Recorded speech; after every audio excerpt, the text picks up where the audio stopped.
नमस्कार, black and white में आपका स्वागत है। आपके साथ मैं हूं अंजना ओम कश्यप। नमस्कार, मैं हूं अंजना 2.0 और मेरी तरफ से भी खबरों के इस नए विश्लेषण में आपका स्वागत है।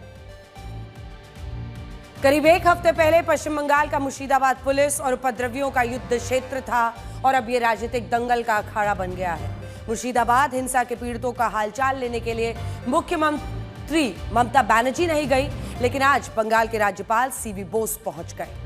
राज्यपाल सीवी बोस ने हिंसा पीड़ित परिवारों से मुलाकात की, तो इस पर एक रिपोर्ट तैयार करेंगे और केंद्र को फिर वो रिपोर्ट अपनी सौंपने वाले हैं। देखिए, ममता बनर्जी की नजर इस रिपोर्ट पर जरूर होगी, क्योंकि ये रिपोर्ट बंगाल की राजनीति का भविष्य तय कर सकती है। इसके बाद हम हिमाचल प्रदेश से आई एक ऐसी खबर दिखाएंगे जो सीएम सुखविंदर सिंह सुक्खू के लिए मुसीबत बन गई है। बीजेपी का आरोप है कि हिमाचल प्रदेश की कांग्रेस सरकार जनता का पैसा विवादित अखबार नेशनल हेराल्ड को दे रही है, टैक्स पेयर का पैसा दे रही है। नेशनल हेराल्ड वही अखबार है जिसको लेकर ईडी ने मनी लॉन्ड्रिंग का केस बनाया और इसकी चार्जशीट में सोनिया गांधी और राहुल गांधी का नाम शामिल है। आरोप यह है कि राज्य सरकार का खजाना खाली होने के बावजूद सीएम सुखविंदर सिंह सुक्खू पिछले 2 सालों में विज्ञापन के नाम पर अपनी ही पार्टी के अखबार को करीब 2.5 करोड़ रुपए दे चुके हैं। ये पूरा मामला आज हम आपको बताएंगे। और अब आप बताइए, मेरी एआई वर्जन अंजना 2.0, आपके पास कौन सी खबर है? आज मैं जो खबर लेकर आई हूं अंजना, उससे आप ही नहीं हर भारतीय गौरवान्वित महसूस करेगा। आज वर्ल्ड हेरिटेज डे है और खुशी की बात यह है कि यूनेस्को ने श्री भगवत गीता और नाट्य शास्त्र को memory of the world register में शामिल किया है। यूनेस्को अपनी इस लिस्ट में ऐसी किताबों, दस्तावेजों को शामिल करता है जिन्होंने कई पीढ़ियों को प्रभावित किया है और जो मानव सभ्यता में महत्वपूर्ण भूमिका निभा रहे हैं। सबसे पहले हम बात करेंगे मुर्शिदाबाद हिंसा की, क्योंकि कुछ दिन पहले तक जो शहर उपद्रवियों के लिए जंग का मैदान था, आज वो राजनीति का अखाड़ा बन गया है। हम आपको दिखाएंगे मुर्शिदाबाद हिंसा के पीड़ित अपनी मुख्यमंत्री के से बार बार आखिर क्यों इंसाफ की मांग कर रहे हैं, लेकिन अभी तक ममता बनर्जी इन पीड़ितों से मिलने नहीं गई हैं। राज्य की मुख्यमंत्री के तौर पर हो सकता है ममता बनर्जी किसी और काम में व्यस्त हो, लेकिन पीड़ितों से मिलने के लिए बंगाल के राज्यपाल ने समय निकाला है। राज्यपाल सीवी बोस ने कल अपने घर पर हिंसा पीड़ितों से पहले मुलाकात की थी, लेकिन आज वो खुद हालात का जायजा लेने के लिए मालदा पहुंचे। हम आपको तस्वीरें दिखा रहे हैं। उन्होंने शरणार्थी शिविर में हिंसा पीड़ितों से जाकर मुलाकात की, उनसे बातचीत की और ये जानने की कोशिश की कि कैसे अपने ही देश में हिंदू परिवार शरणार्थियों की तरह जीने के लिए मजबूर है। राज्यपाल अपने साथ राहत सामग्री का पैकेट लेकर आए थे। उन्होंने पीड़ितों को राहत सामग्री बांटते हुए सांत्वना दी। अपने बीच राज्यपाल को देखकर पीड़ितों को कुछ हिम्मत जरूर मिली होगी। ऐसा कहा जा रहा है कि राज्यपाल सीवी बोस आज मालदा में रुकेंगे, इसके बाद कल वो मुर्शिदाबाद जा सकते हैं। When I talked to them, what they repeated was they want to go back at the earliest to their homes. Some deficiencies which they pointed out here, which are video then and there assured them that that will be rectified. They will be given food, clothing, shelter, whatever is required. And more than that, the international organization Red Cross, the governor is the president of that. They have sent a team with whatever is support is to be given to the people. And some have been distributed here. So we will certainly see that all agencies are coordinated to see that, they go back to their places with protection as early as possible.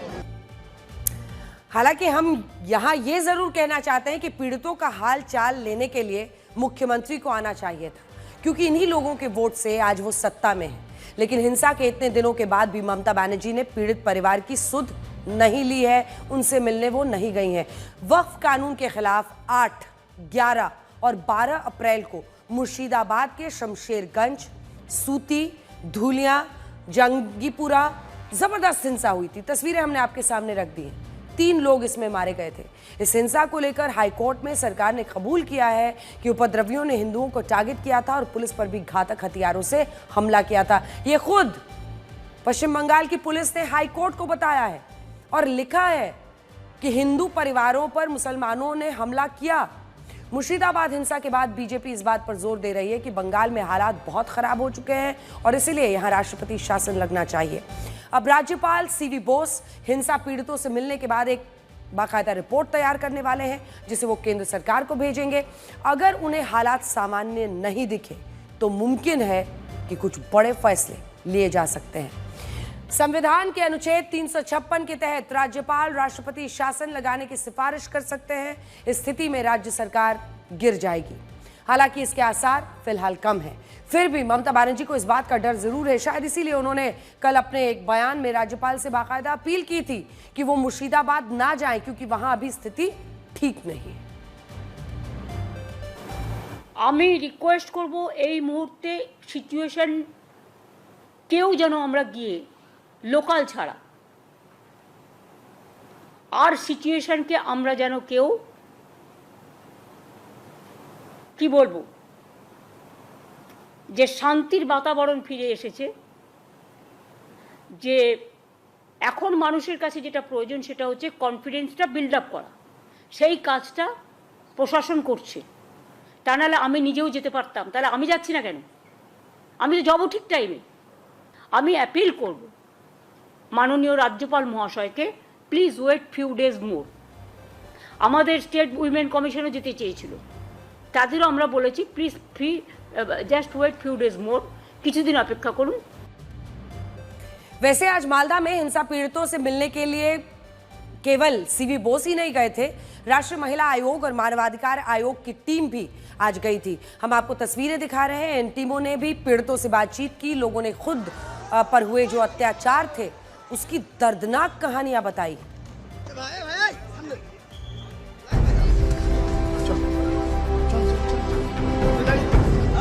Red Cross is doing good work.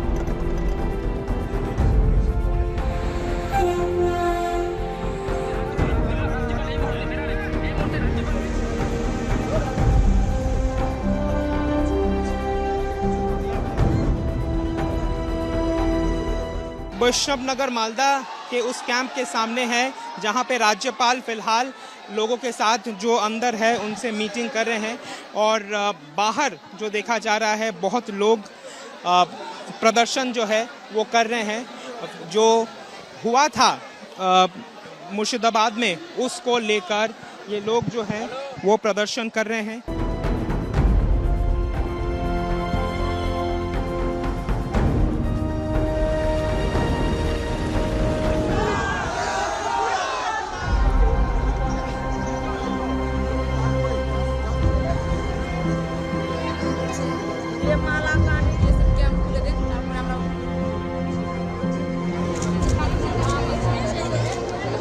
কি অবস্থা আমাদের তো কিছু নাই, সব বাড়ি ঘর জ্বালিয়ে পুড়িয়ে দিয়েছে, ছাই করে দিয়েছে। তো বাড়ি পুড়িয়ে ছাই করে দিয়েছে, কিছু নাই, বিছান খাট জামা কাপড় কিছু নাই,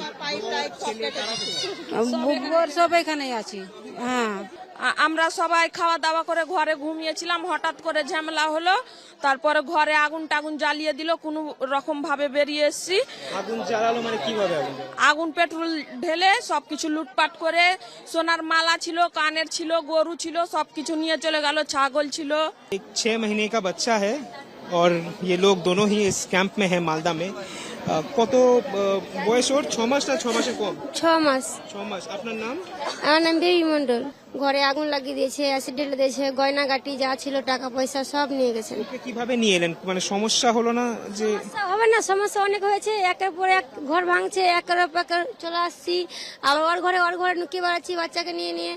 দিয়ে এদিককার লোক, গ্রামের লোক নৌকা পাঠিয়েছে, দিয়ে আমরা এসে ঘাট থেকে গ্রামের লোক নিয়ে এসছে। গ্রামের লোক দিয়েছে, টাইমে টাইমে দুধ দিচ্ছে, টাইমে টাইমে তোমার খাবার দিচ্ছে, ঘুমাবার জায়গা দিয়েছে, গ্রামের লোক দিয়েছে।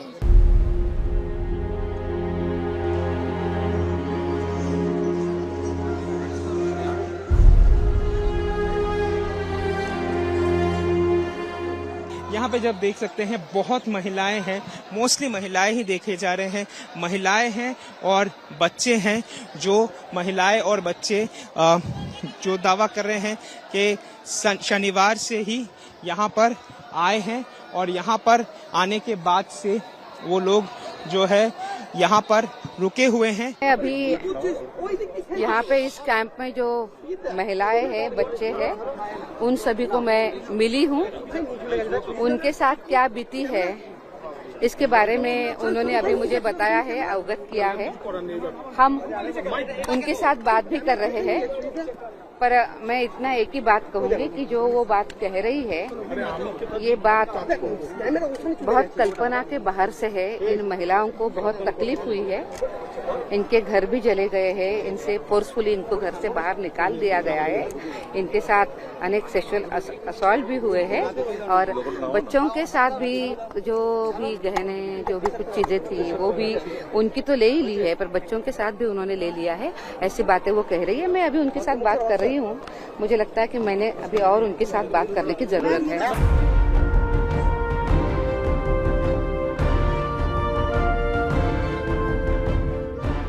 डर के मारे चले गए हैं यहाँ से, कुछ लोग आ भी गए हैं वापस, लेकिन कॉन्फिडेंस बिल्डिंग कैसे होगा? जो लोग डर से मालदा में बैठे हुए हैं, डर बहुत सालों से रहे हैं यहाँ पर, लेकिन उनका डर है कि यहाँ पे आएंगे तो फिर उन पे अटैक होगा, ये कॉन्फिडेंस बिल्ड कैसे करेंगे आप? देखिए, ये भी हुआ है, कुछ लोग मालदा गए हैं, कुछ लोग और भी दूसरे जिला में गए हैं या दूसरे स्टेट में गए हैं, और वही बहुत कम्युनिटी, सिंगल कम्युनिटी नहीं, बहुत कम्युनिटी, तो वो डर के मारे जो सब गए हैं। लेकिन हम लोग विश्वास दिलाते हैं कि आप अपना घर में अपना पहुंचिए, आपका कोई दिक्कत नहीं होगा। हम लोग आपके साथ थे, हम लोग आपके साथ रहेंगे। हम विश्वास दिलाते हैं आप लोगों के साथ हम लोग रहेंगे।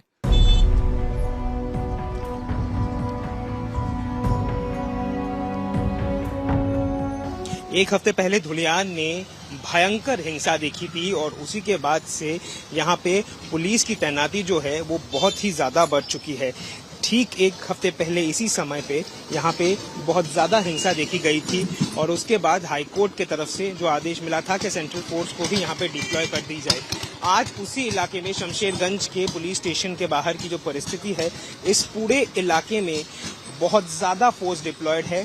सिर्फ मात्र बंगाल पुलिस नहीं, सीआरपीएफ, रैफ, कॉम्बैट फोर्स जो भी है सबको यहाँ पर तैनात कर दिया गया है, और पुलिस के तरफ से कॉन्स्टेंटली यहाँ पे मार्चिंग जो है वो होते जा रही है, ताकि सिचुएशन जो एक अंडर कंट्रोल आई है उसको अंडर कंट्रोल ही रखा जाए। कैमरा पर्सन श्याम सुंदर घोष के साथ सूर्याग्नि रॉय, आज तक, शमशेरगंज। वक्फ कानून के नाम पर बंगाल में जो हिंसा हुई उसने देश के मुस्लिम नेताओं की जिम्मेदारी को बढ़ाया है। मुस्लिम पक्ष के सामने 3 बड़ी चुनौतियां हैं। पहली, वक्फ कानून के खिलाफ पूरे देश की जनता का समर्थन हासिल करना। इसमें उन्हें हिंदू, मुसलमान, सिख, ईसाई यानी सभी धर्मों के लोगों का समर्थन चाहिए होगा। दूसरा, शांतिपूर्ण प्रदर्शन आयोजित करना, ताकि विरोध प्रदर्शनों को देश में अव्यवस्था फैलाने, अनार्की फैलाने के लिए साजिश ना बनाया जाए। तीसरा, कोर्ट में कानूनी लड़ाई लड़नी है, ताकि तार्किक आधार पर आपत्तियों को दर्ज कराया जाए। हमने इस मुद्दे पर AIMIM चीफ असदुद्दीन ओवैसी से बात की है। उन्होंने वक्फ कानून के विरोध का मास्टर प्लान बताया। चलिए हम आपको असदुद्दीन ओवैसी के साथ हुई हमारी इस विस्फोटक बातचीत का हिस्सा दिखाते हैं। हमारे साथ इस वक्त AIMIM के अध्यक्ष, सांसद और साथ ही एक याचिकाकर्ता जो वक्फ संशोधन बिल के खिलाफ है सुप्रीम कोर्ट में, वो इस वक्त लाइव आज तक पर जुड़ रहे हैं। सुप्रीम कोर्ट में सुनवाई और कोर्ट के अंतरिम आदेश से याचिकाकर्ता AIMIM अध्यक्ष असदुद्दीन ओवैसी पूरी तरह से संतुष्ट नहीं है। क्या मैं आपसे जान सकती हूं ऐसा क्यों है? क्योंकि जो बड़े तौर पर मांगे थी, वक्फ बाय यूजर में चेंज नहीं करना है, नई नियुक्तियां नहीं हो सकती हैं, वो सब तो कोर्ट ने कह दिया है। 7 दिन में सरकार से जवाब मांगा है। आप किन मुद्दों पर असंतुष्ट हैं? मैडम, मेरी पार्टी की तरफ से मैं तो बार बार आपके कई प्रोग्राम पर आया, मैंने गवर्नमेंट के हर अमेंडमेंट की हमने मुखालिफत की, उसके अगेंस्ट में कहा, और हमने जॉइंट वर्किंग कमेटी में मैंने अपनी डाइसेंट रिपोर्ट भी दी, पार्लियामेंट में मैंने उसका मुखालिफत की। अब हमारे लिए जो परेशानी की बात यह है कि हम ज़्यादा खुशफहमी का शिकार ना हो जाएं। देखिए, लिमिटेशन एक्ट जब अप्लाई होगा, आज से अप्लाई होगा, तो हम कई अपनी वक्फ की प्रॉपर्टीज को खो देंगे। जहां पर एक एनक्रोचर था, कल तक वो मालिक बनेगा। 5 साल का जो प्रैक्टिसिंग प्रोविजन है वो तो मैडम वो तो शुरू हो जाएगा कि आज से कोई अपनी प्रॉपर्टी वक्फ ही नहीं करेगा, सरकार बोलेगी तुमको प्रैक्टिसिंग मुसलमान है नहीं बताना पड़ेगा। तो इसलिए इसको हम कॉशियसली देखने की जरूरत है। दो काउंटर सवाल है। आप कह रहे हैं कि प्योरली धर्म से जुड़ा मामला है, दूसरा पक्ष कहता है धर्म का नहीं, ये संपत्ति का मामला है, क्योंकि धर्म के आधार पर दान तो दिया जाता है लेकिन उसके बाद उस प्रॉपर्टी का क्या मैनेजमेंट हो रहा है वो कई दशकों ने हिंदुस्तान ने देखा है। लेकिन मेरा प्रश्न आपसे सीधा है, बोर्ड में कोई हिंदू नहीं हो सकता है लेकिन दान कोई हिंदू कर सकता है, इसको कैसे स्वीकार कर लेता है धर्म से जुड़ा मामला? देखिए आज तो अब तो कोई हिंदू दान नहीं कर सकेगा क्योंकि उस पर तो रोक नहीं लगी है। आपने वो सेक्शन को ही उड़ा दिया, पुराना एक्ट।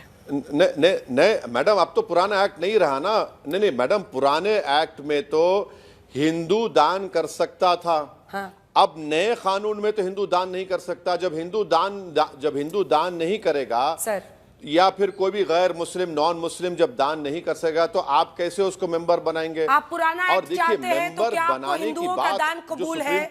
मैं सवाल बदल देती हूँ सर, आप पुराना एक्ट ही चाहते हैं, संशोधन नहीं चाहते हैं, तो क्या आपको हिंदुओं का दान कबूल है? आपको मैं समझाने की कोशिश कर रहा हूं कि राजाओं ने, रानियों ने, रजवाड़ों ने उनके दौर में उन्होंने 100, 150, 200 साल पहले हर धर्म के लोगों को दान दिया था। राजस्थान के किसी आप वक्फ बोर्ड के आदमी को बिठाकर पूछ लीजिए कि क्या हिंदू राजाओं ने वक्फ बोर्ड को नहीं दिया था कब्रस्तान की जमीन, ईदगाह की जमीन, मस्जिद बनाने के लिए या दरगाहों के लिए नहीं दिया था? पूछ लीजिए। इसीलिए हम कह रहे हैं कि वो सेक्शन को जब आप उड़ाएंगे तो उसका इफेक्ट पड़ेगा ना मैडम। मैं पुनः आपसे पूछ रही हूं, 2025 में, हम 2025 में जी रहे हैं ना सर, 2025 में क्या गैर मुस्लिम से यानी हिंदुओं का दान स्वीकार है?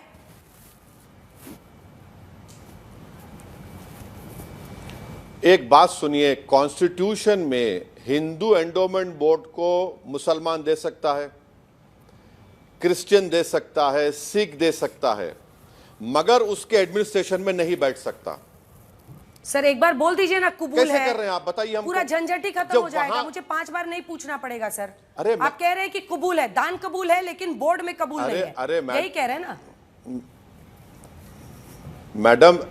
मैडम? लाइटर वेन में आपसे कह रहा हूं कि आज से कई बरस पहले 1996 में दिसंबर में मेरी बीवी से शादी हुई थी, तो काजी साहब आकर पूछे आपको कबूल है, आप काजी क्यों बन रहे हैं? मैडम मेरी शादी हो चुकी है।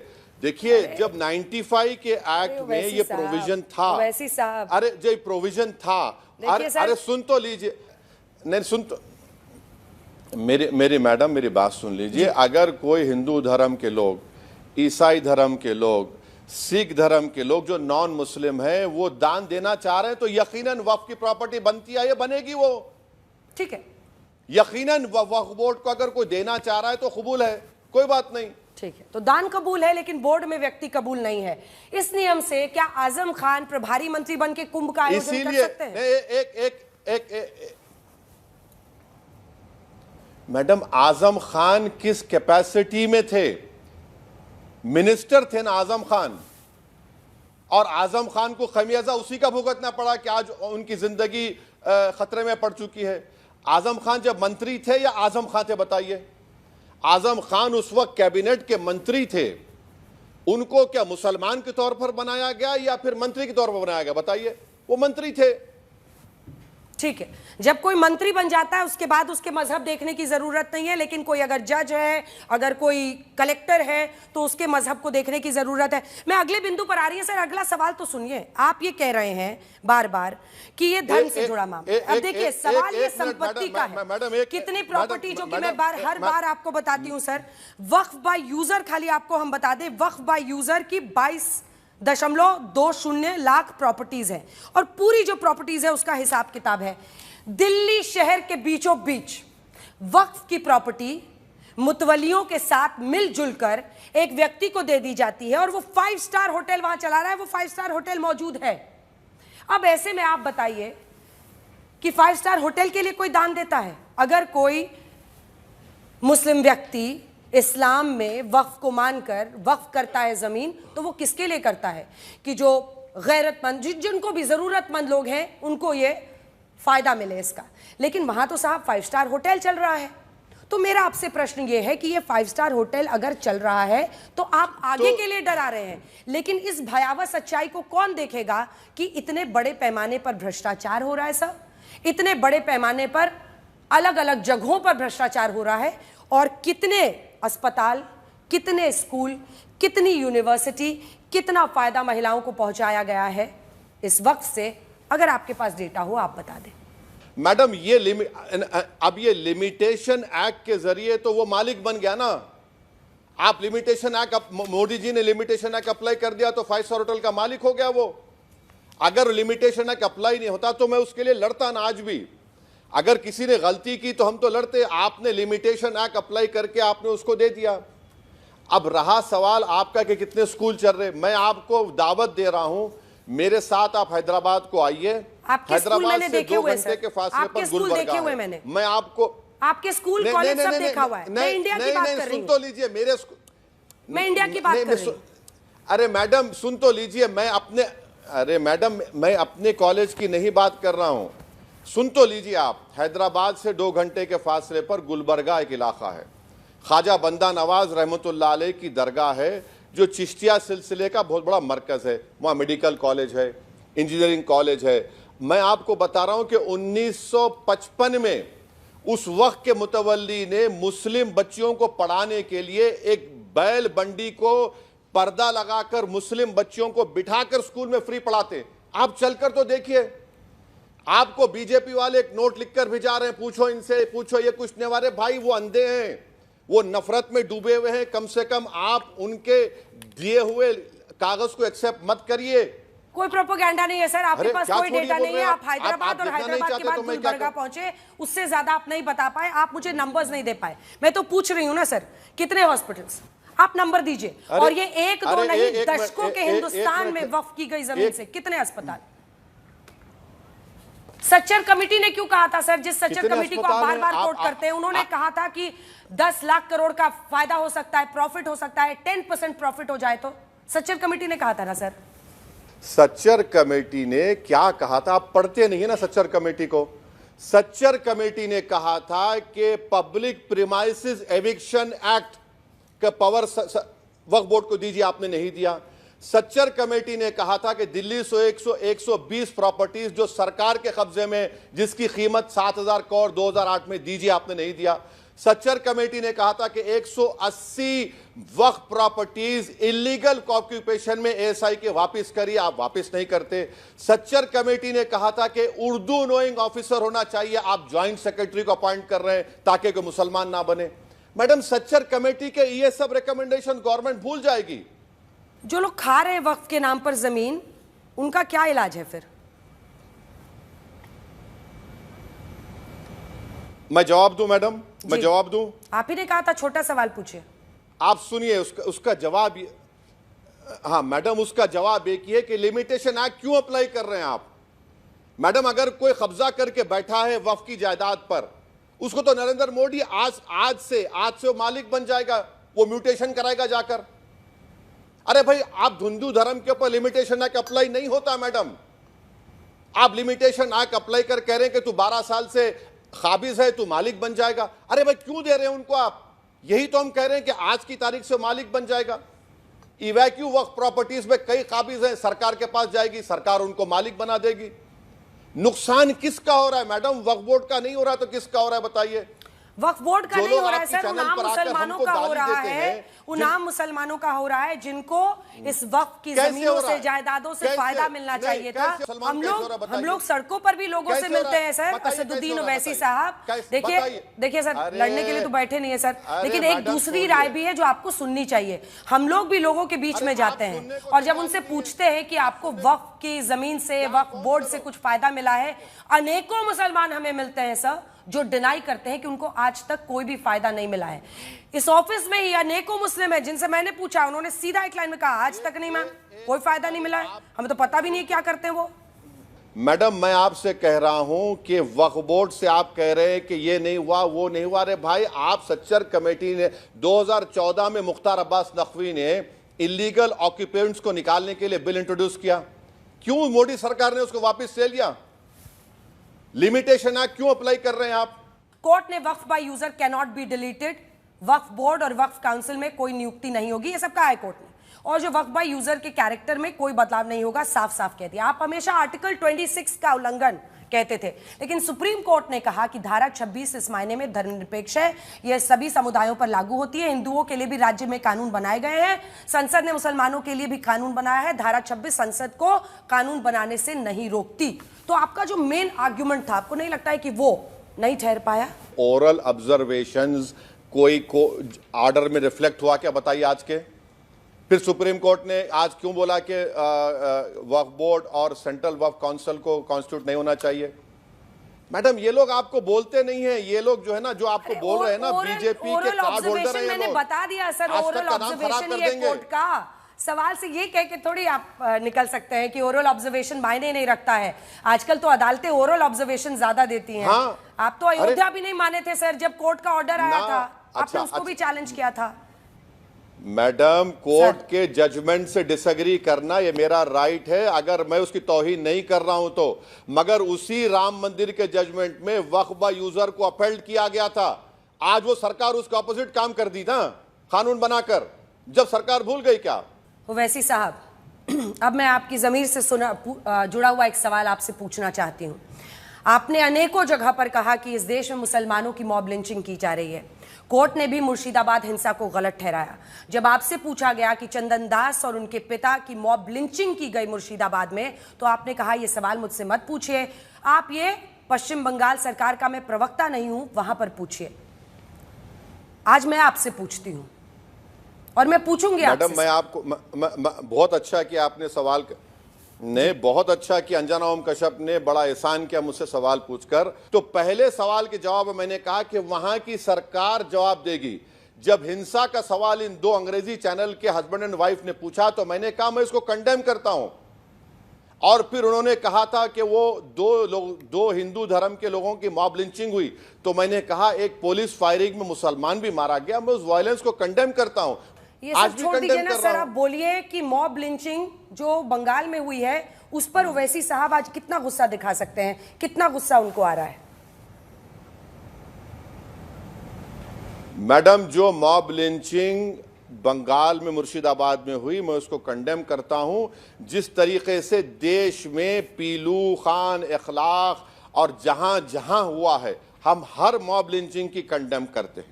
एक अच्छा सा ट्वीट इस पर जरूर डाल दीजिएगा सर। एक आखिरी सवाल है। एक तरफ मुझे पता है कि आप ये कंपैरिजन नहीं है, लेकिन मैं सिर्फ एक डेटा आपके सामने रखना चाहती हूं। एक तरफ राम मंदिर ट्रस्ट 5 सालों में कुल 396 करोड़ रुपए का टैक्स भरता है, जिसमें 272 crore GST, 39 crore TDS, 14 crore labour cess और बाकी अन्य तरह के टैक्स। दूसरी तरफ वक्फ बोर्ड, जिसके पास 1.2 लाख करोड़ की संपत्ति है। 2023-24 में वक्फ संपत्तियों से आई शुद्ध आय करीब 1.25 करोड़ रुपए की है। ये गलत हो रहा है या नहीं हो रहा है? आप एक बात समझिए मैडम, आप एक बात समझ नहीं रहे हैं। सच्चर कमेटी ने जो रिकमेंडेशन दी उसको इम्प्लीमेंट करिए। कौमी तरक्याती स्कीम जो पैसे जो आप एलोकेट कर रहे हैं उसको इम्प्लीमेंट करिए। एंक्रोचर्स को निकालने का राइट हमको दीजिए, जिस तरह हिंदू धर्म के बोर्ड्स को समर एविक्शन पावर्स का राइट है। और जो दरगाहों से, ये ख्वाजा अजमेरी की दरगाह है ना मैडम, वहाँ का जो दीवान है आप मालूम करवा लीजिए उनको किस हाई कोर्ट के फैसले के बाद हर साल उनको 1.5 करोड़ रुपया मिलता है विद 10% इंक्रीमेंट। उसका क्या कर रहे हैं, क्यों दे रहे हैं? उनको बंद करिए ना, सुप्रीम कोर्ट में अपील करके उस स्कीम को खारिज करिए। असदुद्दीन ओवैसी साहब, आप आज तक पर आए, आपने तमाम सवालों के जवाब दिए। कोर्ट से कैसे मामला आगे जाता है उसके बाद उम्मीद करेंगे कि एक बार फिर आपसे सवाल जवाब कर पाए। बहुत बहुत धन्यवाद सर आपका आज तक पर हमारे साथ आने के लिए, धन्यवाद। और अब हम बढ़ेंगे अगली खबर की तरफ, जो हिमाचल प्रदेश की कांग्रेस सरकार और कांग्रेस के ही अखबार नेशनल हेराल्ड से जुड़ी हुई है। कुछ महीने पहले हिमाचल सरकार की हालत ये थी कि वो अपने राज्य के कर्मचारियों की सैलरी देने में मुश्किल का सामना कर रहे थे। सरकारी कर्मचारियों को कई महीने तक लेट सैलरी मिलती रही। लेकिन उसी हिमाचल प्रदेश में नेशनल हेराल्ड को सरकारी विज्ञापनों के नाम पर करीब 2.5 करोड़ रुपए बांट दिए गए। तस्वीरें देखिए, ये वही नेशनल हेराल्ड बिल्डिंग है जहां से ये नेशनल हेराल्ड अखबार है जिसको लेकर ईडी ने अपनी चार्जशीट में सोनिया गांधी और राहुल गांधी को आरोपी बनाया है। ईडी ने मनी लॉन्ड्रिंग का केस बनाया है। अब इसे हिमाचल प्रदेश की सुखविंदर सिंह सुक्खू सरकार की मजबूरी कहिए या कुछ और, लेकिन राज्य का खजाना खाली होने के बावजूद इस अखबार को हर महीने लाखों रुपए दिए जाते रहे।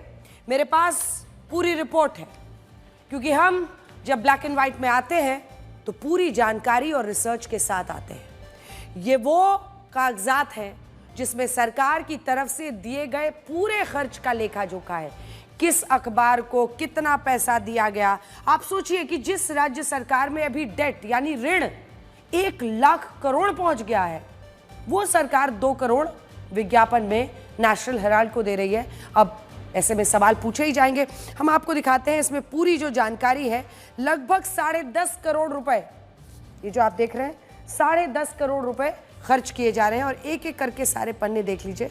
हमने इसीलिए आपके लिए लेबल कर लिया है ताकि आप भी ये देखिए। सबसे पहले ये वाला है जिसमें 10.5 करोड़ के खर्च का विज्ञापनों में चर्चा हो रही है। एक ऐसे राज्य के लिए ये चैलेंज है। क्यों? आप देख रहे हैं किस तरह की परिस्थिति है और इस बात का जिक्र खुद सुखविंदर सिंह सुक्खू मुझसे भी इंटरव्यू में कह चुके हैं कि उन्हें अपने राज्य की जो अर्थव्यवस्था है, जो इकोनॉमिक्स है, उसको देखना पड़ेगा।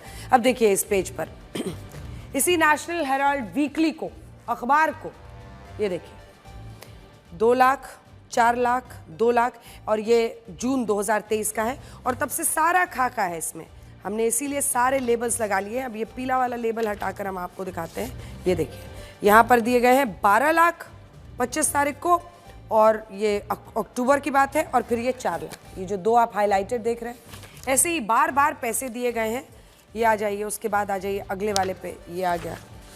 यहाँ पर 4-4 लाख दिए गए हैं, 2 हाईलाइटेड पार्ट्स है, ये आप देख रहे हैं 4-4 लाख। और इसमें अगर आप देखिएगा तो ये जो डेट है ये 18 मार्च 2024 की है। हम लोग 24 में आ गए, तो ये पूरा सिलसिला है। अब ये देखिए, अब ये इसी तरीके से हमने आपके सामने पूरी लिस्ट है जिसमें ये बार बार पैसा दिया गया है। बहुत सारे सवाल पूछे जा रहे हैं। हिमाचल प्रदेश की कांग्रेस सरकार ने पिछले 2 वर्षों में करीब 10 करोड़ 27 लाख रुपए के विज्ञापन अलग अलग अखबारों को दिए।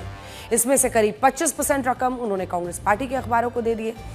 जनवरी 2023 से फरवरी 2025 तक हिमाचल सरकार ने नेशनल हेराल्ड और उसके हिंदी अखबार संडे नवजीवन को कुल 2 करोड़ 34 लाख रुपए विज्ञापन के नाम पर दिए हैं। इन दोनों ही अखबारों को जून 2023 से लगभग हर महीने कभी 2 लाख, कभी 4 लाख और कभी 12 लाख तक की पेमेंट की गई है। हमारे पास एक लिस्ट है जिसमें जनवरी 2023 से फरवरी 2025 तक किन किन अखबारों को कितना पैसा दिया गया है। हमारे पास ये पूरी लिस्ट है, लेकिन हम इसमें बाकियों का नाम आपको नहीं दिखा रहे हैं, नेशनल हेराल्ड का दिखा रहे हैं। सबके बारे में तो नहीं, लेकिन गांधी परिवार के अखबार नेशनल हेराल्ड और संडे नवजीवन को कितने पैसे दिए गए ये हम आपको बता रहे हैं। हैरानी की बात यह है कि जनता के टैक्स का पैसा सत्ताधारी पार्टी के अखबारों को दिया गया। जब इसी मुद्दे पर हिमाचल प्रदेश के मुख्यमंत्री से सवाल पूछे गए तो उनका कहना था कि वो आगे भी इस अखबार को विज्ञापन देते रहेंगे क्योंकि ये उनका यानी उनकी पार्टी का अखबार है। सवाल ये कि अगर ये उनका अखबार है तो इसको जनता के टैक्स का पैसा क्यों दिया जा रहा है? आपको विज्ञापन भी दिया है नेशनल हेराल्ड को। हम नेशनल हेराल्ड हमारी अपनी अखबार है, हम उसमें खूब विज्ञापन देते रहेंगे। पहले भी दिया, आगे भी दिया। वाह, पैसा जनता का।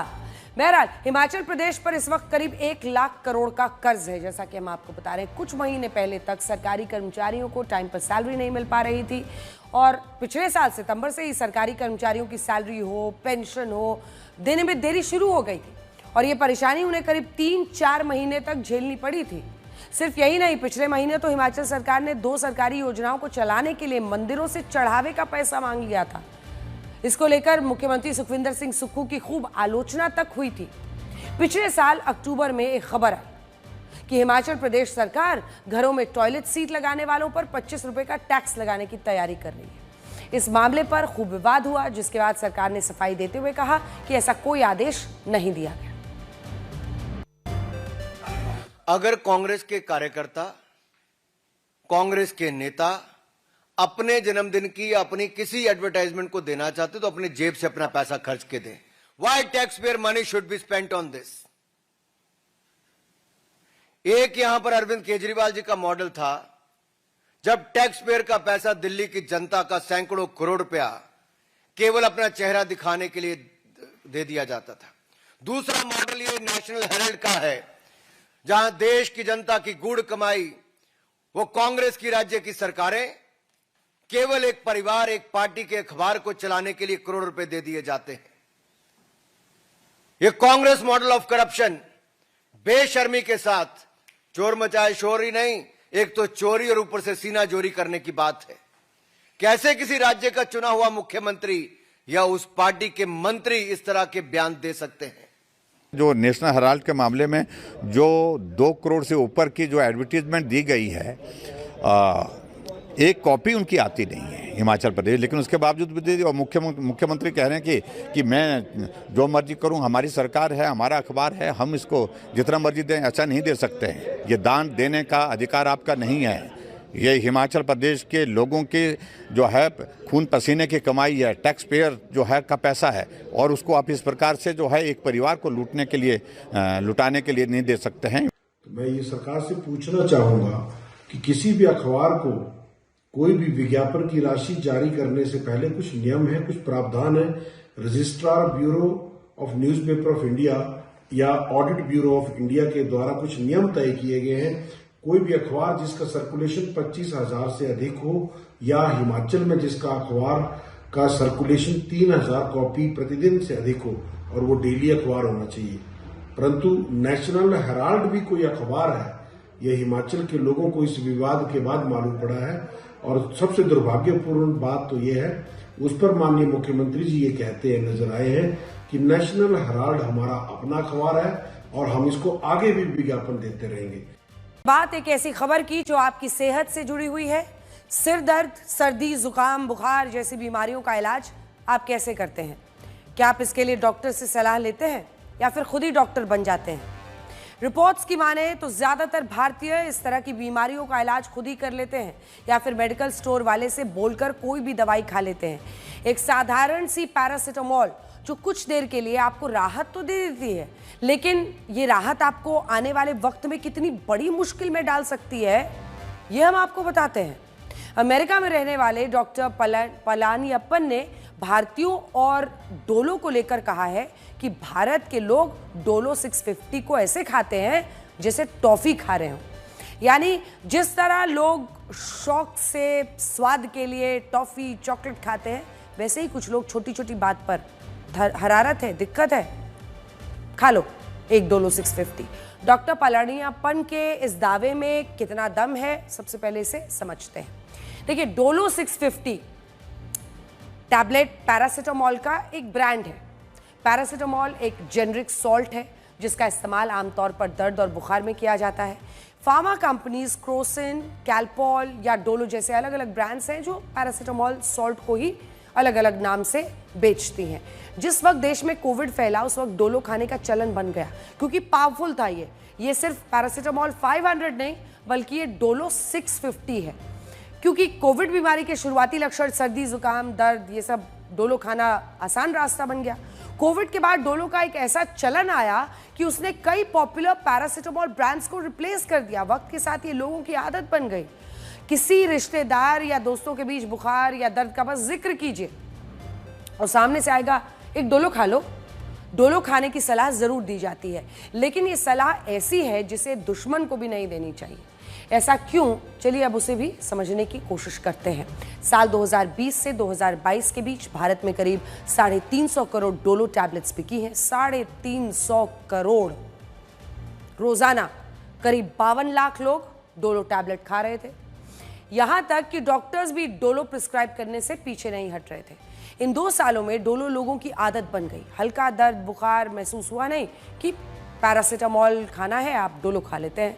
बुखार में पैरासिटामोल खाने की सलाह डॉक्टर्स भी देते हैं, लेकिन ये डोज कितनी खानी है ये डॉक्टर को ही तय करना होगा। डॉक्टर को ही तय करने देना चाहिए। लेकिन खुद का इलाज करने वाले लोग अक्सर पैरासिटामोल की हाई डोज ले लेते हैं जिससे उनकी सेहत पर बुरा असर पड़ता है।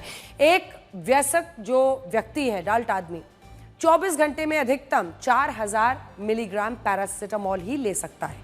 लेकिन अक्सर लोग डोलो 650 खाते हैं, जिससे शरीर में पैरासीटामोल की डोज बढ़ जाती है, शरीर को नुकसान होता है। पैरासीटामोल के ओवरडोज से बहुत सारी परेशानियां पेट की भी होती हैं, पेट में दर्द होता है, वॉमिटिंग, उल्टी वगैरह।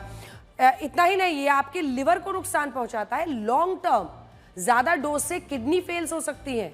इतना ही नहीं, मल्टी ऑर्गन फेलियर या कोमा जैसी स्थिति भी आ सकती है। कई लोग तो कुछ घंटों का इंतजार भी नहीं करते हैं, अगर बुखार नहीं जाता तो फिर खा लेते हैं। हमेशा डोलो टैबलेट्स के बीच में आपको अंतर रखना चाहिए, जिससे अगर कोमा हो जाए तो आप सोचिए किसी की मृत्यु भी हो सकती है।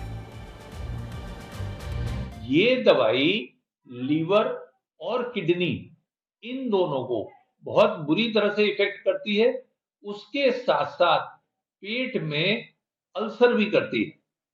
तो अगर इस दवाई को बिना डॉक्टर की सलाह के आप बेहिसाब लेंगे तो पेट की झिल्ली में छिलन हो सकती है, उसमें अल्सर हो सकता है, लीवर की सेल्स डैमेज हो सकती हैं, लीवर डैमेज हो सकता है, ये किडनी को इफेक्ट कर सकता है।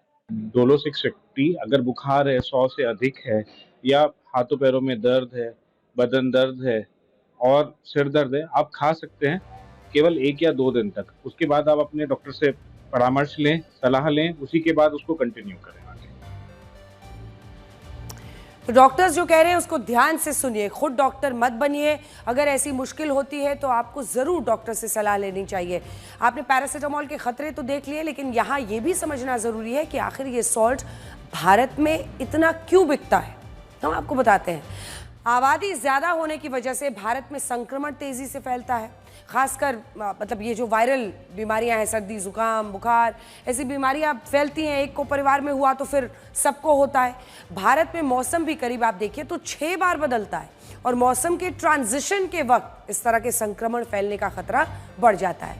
फिर चाहे सर्दी के बाद गर्मी का मौसम हो या फिर गर्मी के बाद आई बारिश हो, देश में डेंगू हो, मलेरिया, चिकनगुनिया, तमाम ऐसी बीमारियां हैं, और इसमें बुखार और दर्द जैसे लक्षण होते हैं, जिसकी वजह से पैरासीटामोल इसका इलाज बन गया है।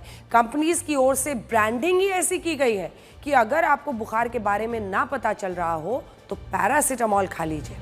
इसकी एक वजह जेब में पड़ने वाला बोझ भी है हो गई। अब डॉक्टर की औसतन जो फीस है, क्योंकि आपको डॉक्टर के पास जाना है, ऐसे में आप सोचते हैं कि डॉक्टर पास जाएंगे, वो भी मुझे शायद पैरासीटामोल ही लिख के देगा, फीवर है। डॉक्टर की औसत फीस है 500 रुपये, जो कि आमतौर पर आप देखिए जो प्राइवेट डॉक्टर्स हैं वो इतना लेते हैं। मेट्रो शहरों में ज़्यादा है, जबकि छोटे शहरों में से कम हो सकती है। पैरासीटामोल की एक गोली 2 रुपये, और शायद यही वजह है कि लोग ये सोचते हैं कि डॉक्टर के पास जाना महंगा है, अभी जब तक सिर्फ बुखार है, कोई बड़ा कॉम्प्लिकेशन नहीं है, तो घर पे ही इलाज कर लेते हैं, 2 रुपये का पैरासीटामोल खा लेते हैं। कई बार अपनी बीमारी, अपनी सेहत को लेकर हम थोड़े लापरवाह हो जाते हैं और सोचते हैं कि इस पर खर्च करने की ज़्यादा ज़रूरत नहीं है। देखिए, साफ है कि सर्दी, बुखार जैसी बीमारियों से निपटने के लिए यहाँ लोग खुद डॉक्टर बन जाते हैं, लेकिन ये भूल जाते हैं कि 2 रुपये की गोली से वो राहत महसूस कर रहे हैं। वो गोली आने वाले वक्त में बड़ी मुसीबत को दस्तक दे सकती है और लाखों का खर्चा करा सकती है। ऐसे में बुखार की वजह का पता लगाएं। बिना जानकारी और डॉक्टर की सलाह के बिना पैरासीटामोल आप नहीं खाएं। इसी के साथ आपको ये भी बताना चाहेंगे कि आने वाले वक्त में अगर पैरासीटामोल खाने की नौबत आती है तो आपको ये देखना चाहिए कि आप कम पावर वाला पैरासीटामोल भी खा सकते हैं। अगर उससे नियंत्रण हो जाए तो वो बेहतर होगा। अंजना, अब मैं आपको एक ऐसी खबर बताने जा रही हूं जिस पर हर हिंदुस्तानी को गर्व होगा। भगवत गीता और भरत मुनि के नाट्यशास्त्र को यूनेस्को के memory of the world register में शामिल किया गया है। यूनेस्को के विश्व स्मृति रजिस्टर में कुल 74 नई एंट्रीज की गई हैं, जिसके बाद कुल संग्रहों की संख्या अब बढ़कर हो गई है 570। मेरी AI वर्जन अंजना 2.2, क्या तुम उसी लिस्ट की बात कर रही हो जिसमें यूनेस्को केवल उन्हीं महत्वपूर्ण ग्रंथों, पांडुलिपियों और दस्तावेजों को शामिल करता है जिन्होंने पीढ़ी दर पीढ़ी लोगों को प्रेरित किया है। आपने बिल्कुल सही कहा अंजना, ये वही लिस्ट है। इसमें श्री कृष्ण के उपदेशों का संकलन गीता को शामिल किया गया है, जिसने दुनिया भर में लोगों को जीवन की सही राह दिखाई। भगवत गीता जीवन की समस्याओं का समाधान बताती है, सही गलत को समझने और उससे निपटने का तरीका बताती है। वहीं नाट्य शास्त्र कला की दुनिया से रूबरू कराती है। प्रधानमंत्री नरेंद्र मोदी ने भी यूनेस्को के इस फैसले का स्वागत किया है। ये दुनिया भर में हर भारतीय के लिए गर्व का क्षण है। गीता और नाट्य शास्त्र को यूनेस्को के memory of the world register में शामिल किया गया है। ये हमारी संस्कृति और ज्ञान की पहचान है जो हमेशा से रही है। गीता और नाट्य शास्त्र ने सदियों से सभ्यता और चेतना को बढ़ावा दिया है।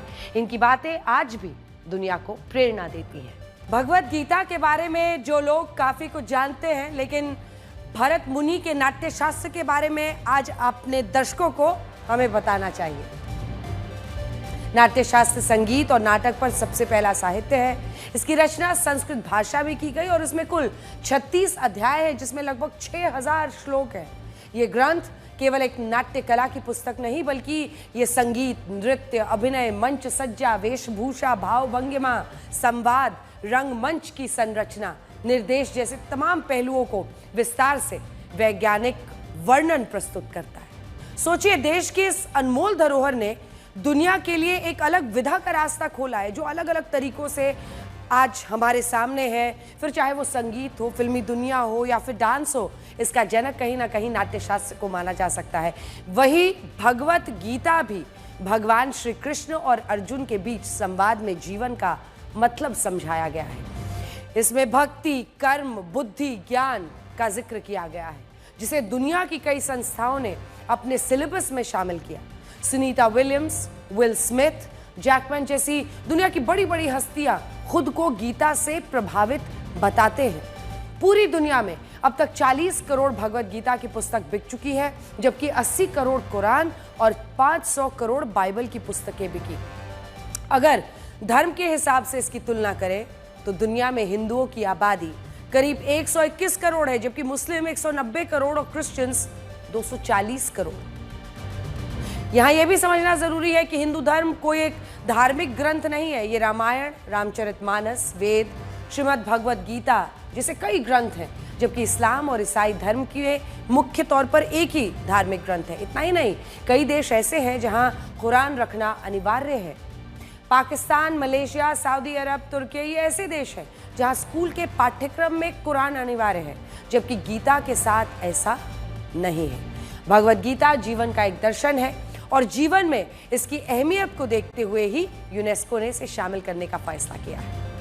इसी के साथ आज के लिए ब्लैक एंड व्हाइट में इतना ही, लेकिन आपको हमारा ये नया अंदाज कैसा लगा, आप ईमेल करके हमें जरूर बताते रहिए blackandwhite@aajtak.com पर।